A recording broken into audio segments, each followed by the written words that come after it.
Welcome to this guide to the WWE Jakks Classic Superstars line. Absolute game changer of a line of wrestling figures. I didn't get them all, but I got most of them. And I'll start by just going through looking at some of the figures. I've separated them up into different eras. I think it's difficult to express now just how revolutionary the Jakks Classic Superstars were. The WWF Hasbros, the ones I grew up on, they didn't make everybody under the sun. And there were lots of people who were missing, perhaps peripheral figures, they weren't big names. So when Jakks Classic Superstars came along and started making everyone, suddenly you had a line of figures that was pretty comprehensive. I mean, there are 4 people there that I absolutely would have wanted as WWF Hasbros and never got them. And okay, there were LJNs of them in the past, but to get a Howard Finkel and a Mean Gene and a Bobby and a Gorilla, those are still some of my absolute favourites. Those 4 together. And again, speaking of which, Hawku, someone who was always a big hole in my WWF Hasbro collection for the Survivor Series teams, for tag team with Andre the Giant, for part of the Heenan family. He was a figure that I always wanted. And suddenly Jakks came along and they made everyone you'd ever wanted. Now they get a bit of a bad press, Jakks, these days, because they're 20 years old, some of these figures now. But I still think some of them are really good. These Jessies are brilliant. I think the likeness is good, the detail's good. Look at that, taking his hair off there. And there's Danny Davis. And yeah, we've had one of those as a Mattel figure subsequently. The Hasbro figures, you never got referees. And yeah, okay, the Jakks BCA figures and the Jakks Titantron figures and the Jakks Ruthless Aggression figures, they started to make other people and they started to make referees. But the difference with the Classic Superstars is going back over the generations and making everyone you could think of. And there, 3 examples again of 3 figures I'd always wanted. And then Hillbilly Jim, I wonder if we'll ever see a Bad News Brown figure again. And Zeus, we've seen one of those in the Mattel line as well. Just, for me, glory days of wrestling figures. And more curious people, I suppose you might say. There's a Genius, be good to get one of him in the Mattel line as well. Andre the Giant. Love that figure. And there's George the Animal Steel. Look at that real fur on him. I still think that's one of the best they ever made. And Billy Graham and Bruno Sammartino next to him as well. I think one of the things is you've got to think about the context of when these figures were made. So the early 2000s, the WWF had just bought WCW. Suddenly, they owned all these tape libraries. There was a massive market in 80s nostalgia. And there were people like me who'd grown up, had a bit of money in our pocket and suddenly were keen to buy all these wrestling figures and all these superstars from our childhood. I think that was a big part of the success. 1, it was giving people something they'd always wanted, but 2, it was also tapping into nostalgia as well, which is why they were able to make quite so many people. The 3-pack of Demolition there, love that. I've got the hats to go with them as well, or the masks I should say. And that's my 80s collection. Here's a few more pictures of figures that I've sold. There's Meng, you can see there. Tank Abbott as well. Various ones mixed in. That Decent Warrior. Killer Kowalski in there. Andy Kaufman at the back. Love seeing them in the packet as well. There's Sarge. That Hall of Fame Ric Flair, I had that one as well. And there's a few just different pictures of ones over the years that I don't have in the collection anymore. The 2 Sherrys, they're great those. And the blue Animal and Hawk. And just put that one in there just to see all the demolitions together. Also, the accessories. Talk about game changer.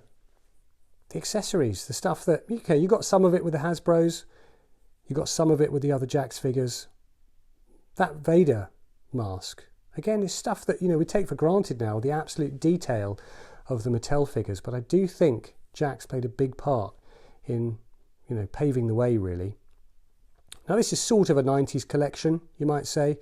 Sort of Attitude and early 90s as well. You can see the Berserker right next to Dude Love, so that gives you an idea of the spread. Those Legion of Doom figures are 2 of my all-time favourites. Even now, I think they're better than the Mattel versions.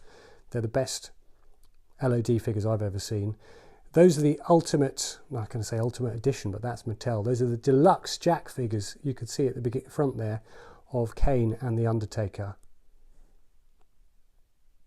It's funny as well, you look at some of these figures and maybe they don't look as detailed, but some of them still have really good likenesses. You know, that Bam Bam Bigelow is fantastic. That Cactus Jack, I think. Again, two figures that maybe I'd always wanted for part of my Hasbro collection. Just figures that would have filled in gaps in my feuds when I was a kid. Barbarian and Mabel. They may not seem the most exciting, but they were big misses in my collection. And again, who else is making a Harvey Whippleman and a Luna figure? They just made everyone Jakks. That was so fantastic about them. That Harvey Whippleman in the 2-pack with Giant Gonzalez.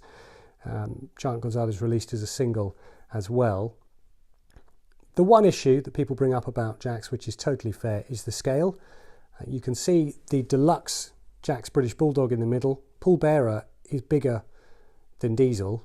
He's bigger than the Undertaker as well, but I put him next to Diesel because I thought that might make the point. I really like that Diesel figure. I think it's a really good one, except for the fact it's too short. The deluxe aggression figures are just bigger. They're a bigger scale anyway. I always think the big lads as well, like Earthquake, the bodies, there's just something off about them. It makes them just look fat, I think, rather than big men that they were. The scale of them just doesn't seem quite right. And that Sid figure, it's just a bit, it's sort of his 97 attire with his 1992 hair. It's just not quite there, is it? That one. But here next, three of my absolute all-time favourite figures of any line ever. Hawk, Animal and Bam Bam Bigelow. You can see the top of his head there.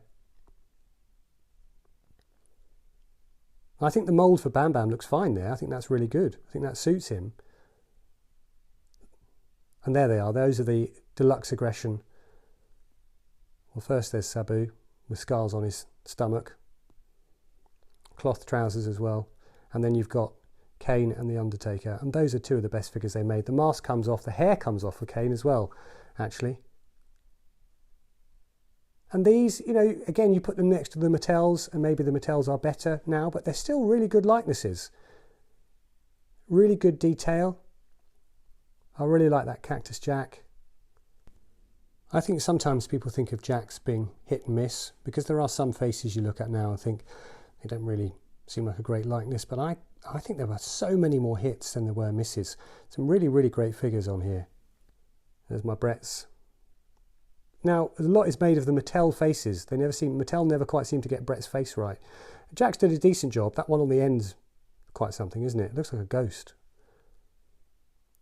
It's okay. And there's Bastion Booger. And that Hulk Hogan's really good, I think. I think that Hulk Hogan figure's really good. He does look a bit sort of, that sort of early 2000s, when just looks a bit tired. And that's a comparison with some Mattel figures for you. See, both of those are decent. We don't need those elbow pads on there, really. Neither of those faces are very good. I think the Jakks wins this one. I actually think the Jakks is better than the Mattel on that one. The Mattel are better for scale. I mean, they are. They're better for scale. But they're still quite thin. Look how weedy their legs are. And now we've got a sort of NWA WCW mix, if you like. Hollywood Blondes. Again, you're getting an Ivan Koloff figure and a Nikita Koloff. Who else is making those? There's my Ricks. There's so many of those. There were so many different sort of rare ones and limited edition ones. I don't think I ever could have collected them all. You can see the Giant at the back, short-haired DDP. Again, there's a Kevin Nash there, who is shorter than Stan Lane. That Dr. Death figure is just brilliant. Jerry Lawler, Kevin Sullivan at the back. The Vader, again, it just looks sort of fat. It's not the right shape of him. It's not about scale. He should be big, but it's just something about his shape isn't quite right. There you go. Brilliant to have a Kevin Sullivan figure, and you wonder, are we ever going to get one of those again on this scale? See, look what I mean about that Dr. Death. I think it's great, that figure. And there's my Jack Briscoe as well.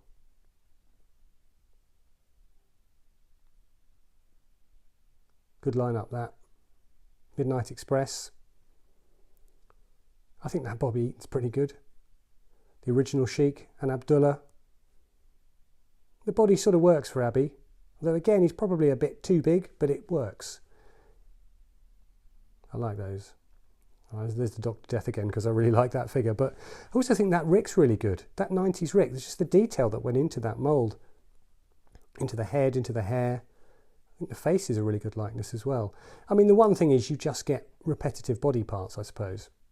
These are some of the cloth accessories. I do think that's one of the things that I really like about Jakks. Sometimes with Mattel, you know, you'd get plastic capes and things. I think this is a real difference maker. And I know they do that with their Ultimate Editions and some of the more exclusive ones, but I think one of the great things about Jakks were these accessories. I mean, look at these. The flare coats are great. There's a few other ones. Harley's jacket there. More Ric Flair ones as well. You can see the Mattel one there. That pink one is a Mattel one from the Ultimate Edition. There's feather boas for Hogan. That was from the Freebirds, but I used that on a Mattel Macho Man. There's some Hulk Hogans. There is a TNA Jakks Hulk on the end there just to complete the set. Those faces now don't look quite so good, do they? On the old Hulks. I think these ones are quite good. I've added a few pictures on the end, which we'll see in a moment, of just various setups with them over the years. An absolutely revolutionary line, the WWE Jakks Classic Superstars. They're so great. Some great memories of them, even if perhaps Mattel have moved on to the next level since. They had a really important part in wrestling figure history, and I'm really pleased to still have some of my favourite Jakks Classics.